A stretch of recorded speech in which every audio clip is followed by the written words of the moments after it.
بسم الله الرحمن الرحيم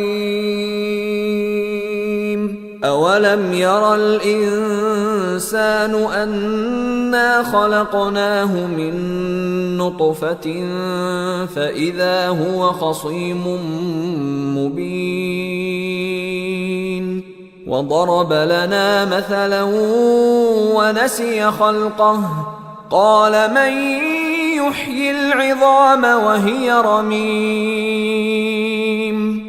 قل يحييها الذي أنشأها أول مرة وهو بكل خلق عليم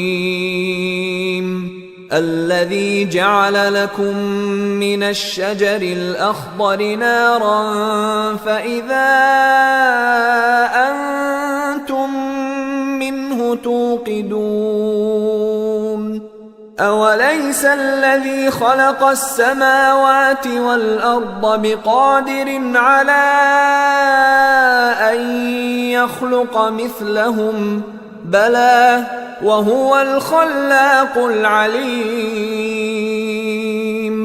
إنما أمره إذا أراد شيئا أن يقول له كن فيكون فسبحان الذي بيده ملكوت كل شيء وإليه ترجعون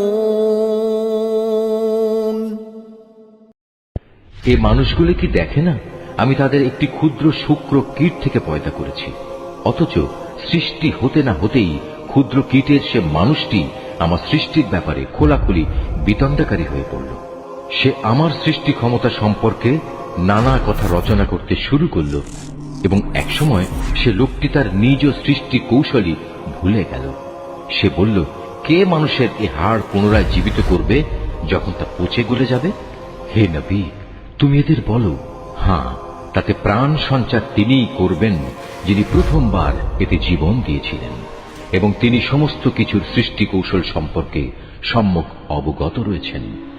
তিনি তোমাদের জন্য সবুজ সতেজ বৃক্ষ থেকে আগুন উৎপাদন প্রক্রিয়া সম্পন্ন করেছেন এবং তা দ্বারাই তোমরা আজ আগুন জ্বালাচ্ছ। যিনি নিজের ক্ষমতা বলে একবার আকাশমণ্ডল ও জমিন সৃষ্টি করেছেন, তিনি কি পুনরায় তাদেরই মতো কিছু সৃষ্টি করতে সক্ষম নন? হ্যাঁ, নিশ্চয়ই তিনি মহাস্রষ্টা ও সর্বজ্ঞ।